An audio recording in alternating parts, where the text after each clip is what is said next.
बुद्ध के संघ सबके लिए खुले रहते थे। सब उनके शिष्य बनना चाहते थे। कुछ लोगों को बुद्ध सीधे अपने संघ में शामिल कर लेते थे, तो कुछ को कहते थे तुम एक दिन रात के लिए शमशान में जाकर रहो। इसी प्रकार एक व्यक्ति बुद्ध के पास आया और कहा, मुझे अपना शिष्य बनाए। बुद्ध ने उस व्यक्ति से कहा, तुम्हें मेरा शिष्य बनने के लिए एक दिन पूरा श्मशान में बिताना होगा और तुम वहां जो भी सीखोगे मुझे आकर बताना होगा। उसके बाद ही तुम संघ में शामिल हो पाओगे। वह व्यक्ति यह सुन घबरा गया।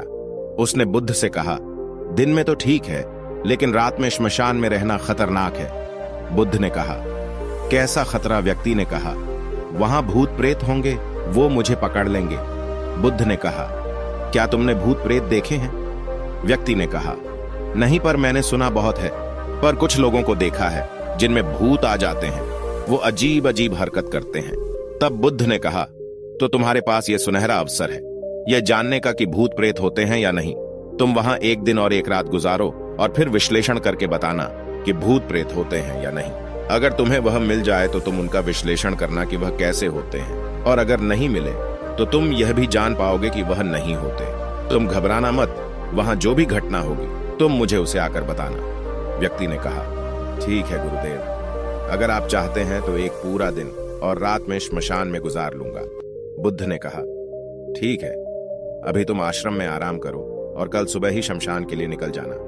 बुद्ध ने अपने 4 शिष्यों को कहा कि वह व्यक्ति कल शमशान जाएगा।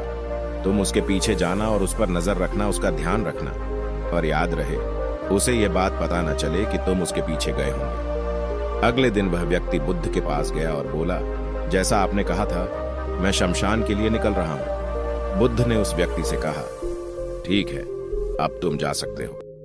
वह व्यक्ति शमशान गया। अगले दिन वो व्यक्ति बुद्ध के पास आया। बुद्ध उसे देख मुस्कुराए और बोले कि तुमने एक पूरा दिन पूरी रात वहां गुजारी, तुमने क्या देखा और सीखा?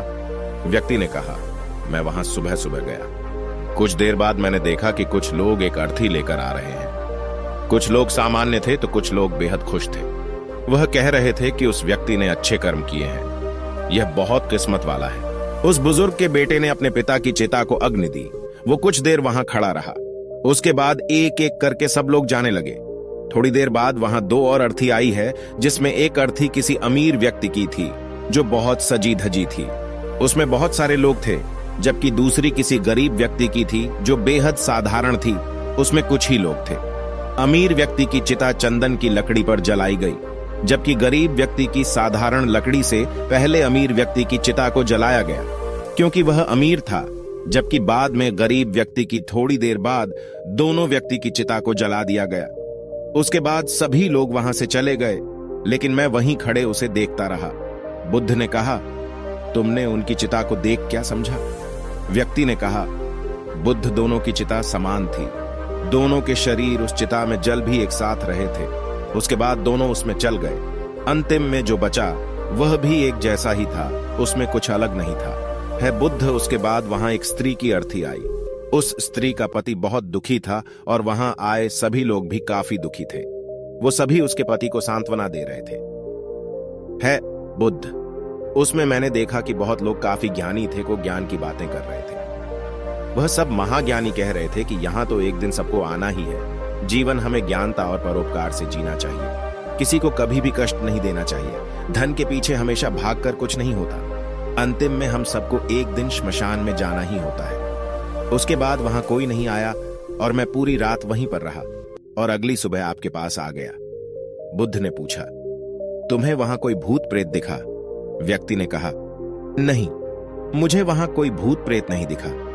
पूरी रात मैं अपने आप से डरता रहा, पत्तों से डरता रहा, जानवरों की आवाजों से डरता रहा, लेकिन पूरी रात में मुझे कोई भी भूत प्रेत नजर नहीं आए। बुद्ध ने उस व्यक्ति से कहा, ठीक है, अब तुम जाओ और आश्रम में आराम करो। कल फिर एक दिन और पूरी रात तुम्हें श्मशान में बिताना होगा। वह व्यक्ति यह सुन बोला, आप कैसी बातें कर रहे हैं? आपके कहने पर आज मैं पूरा दिन पूरी रात वहां पर रुका। वह समय मैंने कैसे काटा है मैं ही जानता हूं। अब मैं दोबारा वहां नहीं जाऊंगा। बुद्ध ने कहा, देखो, जो खास चीज तुम्हें वहां जाकर मिलनी है वह तुम्हें अभी तक नहीं मिली है। तुम एक दिन और वहां रुको, एक रात और वहां रुको, तुम्हें वह अवश्य मिल जाएगी। व्यक्ति कहता है, ठीक है, मैं आपके कहने से एक बार और चला जाता हूं। यह कहकर वह व्यक्ति आश्रम में आराम करने लगा। अगले दिन वह व्यक्ति फिर बुद्ध का आशीर्वाद लेकर वहां से श्मशान के लिए चला गया। एक पूरा दिन बिताकर वो अगले दिन फिर बुद्ध के पास आया। बुद्धि ने पूछा, तो तुम्हें वह चीज मिली? व्यक्ति ने कहा, हाँ, मुझे वह मिल गई। वह मिल? बुद्ध ने पूछा, तो बताओ तुम्हें वहां क्या मिला? व्यक्ति ने कहा, मैंने देखा कि कुछ लोग शाम को मुझे अर्थी पर लेकर आ रहे हैं। मेरे पीछे कुछ 15-20 लोग चल रहे हैं और मुझे 4 कंधों पर उठा रखा है। मेरे पिता आगे आगे चल रहे हैं। कुछ लोग मेरे ऊपर फूल फेंक रहे हैं और मेरे कुछ रिश्तेदार मेरे पीछे चल रहे हैं। वो लोग बहुत दुखी हैं। मेरे पिता और भाई भी बहुत दुखी हैं। कुछ उन्हीं में से दुखी होने का नाटक कर रहे हैं, तो कुछ लोग मेरे पिता को सांत्वना दे रहे हैं। वहीं दूर खड़ा मेरा भाई बेहद दुखी है। कुछ लोग उसे सांत्वना देकर बोल रहे हैं कि तुम ही अब सबके इकलौते वारिस हो, तो कुछ लोग कह रहे हैं यह गलत हुआ। वह लड़का तो अभी जवान था, अभी तो उसने कुछ देखा भी नहीं था और उसके साथ ऐसी घटना हो गई। तभी मुझे अर्थी पर लेटा दिया गया और सारा क्रियाकर्म किया जाने लगा। मैं यह सब अर्थी पर लेटे देख रहा था। मैंने उस अर्थी से उठना चाहा, लेकिन मैं उठ नहीं सका। मैं सांस लेना चाहता था, लेकिन सांस नहीं ले पा रहा था क्योंकि मेरे अंदर सांस नहीं थी। मैं अपने पिता को गले लगाना चाहता था, लेकिन मैं उठ नहीं सकता था। मैं अपने भाई को गले लगाना चाहता था, उसे कहना चाहता था कि तुम माता पिता का ध्यान रखना, लेकिन मैं बस लेटा देख रहा था, कुछ कर नहीं सकता था। उसके बाद मेरी चिता पर लकड़ियां सजाई जा रही थी। मेरा मुंह भी ढक दिया गया। मुझे अब उस चादर के पार कुछ नहीं दिखाई दे रहा था। फिर उसके बाद मुझे गर्मी महसूस होने लगी। फिर मैंने देखा कि मुझे जलाया जा रहा है। मेरे हाथ पैर जलने लगे, मेरी हड्डियां खाल सब जलने लगी। धीरे धीरे अग्नि और ज्यादा बढ़ गई थी। मैं वहां से उठना चाहता था। मेरा दम घुट रहा था। मैं सांस लेना चाहता था, लेकिन मैं ऐसा कुछ नहीं कर पा रहा था। मैं उस अग्नि में पूरी तरह खो गया। मैं पूरी रात खुद को ऐसे ही चलता देखता रहा। मैंने देखा कि अंतिम रूप से मेरे पास केवल मेरी राख ही बची हुई है। उस पूरी रात ना तो मैं डरा, ना ही मुझे डर का एहसास हुआ। पता नहीं कहां मैं पूरी रात खोया हुआ था और सुबह होते ही मैं आपके पास आ गया। बुद्ध मुस्कुराए और बोले कि अब तुम संघ में शामिल हो सकते हो, और वास्तव में ध्यान और ज्ञान होने के लिए ध्यान का बीज अंदर होना बहुत जरूरी है। वो बीज तुम्हें वहां कल रात मिला, जब तुमने जाना कि वहां सब कुछ नश्वर है।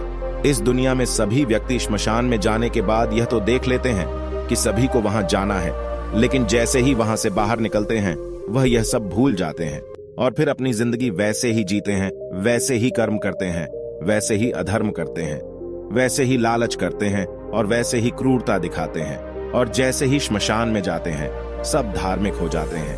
पहली बार जब तुम श्मशान में गए तो तुम भी उन्हीं ज्ञानी व्यक्तियों की तरह थे, जैसे कि वहां सभी महाज्ञानी व्यक्ति आते हैं। और जैसे ही तुम दोबारा वहां गए और आज वापस आए हो तो तुम्हारे अंदर भी ज्ञान का बीज उत्पन्न हो गया है। हम तब तक जीवन को नहीं समझ सकते जब तक हम मृत्यु को नहीं जानते। जो व्यक्ति बीमार है वही स्वास्थ्य के महत्व को समझ सकता है। जो ध्यान का बीज तुमने कल रात पाया, अब उसे तुम्हें लक्ष्य बनाना है। ऐसा विशाल लक्ष्य तुम्हारे अंदर उत्पन्न होगा जो सभी को ध्यान की छांव से परिपूर्ण करेगा। दोस्तों, आपने क्या सीखा? इस कहानी से कमेंट में लिखकर जरूर बताना। धन्यवाद।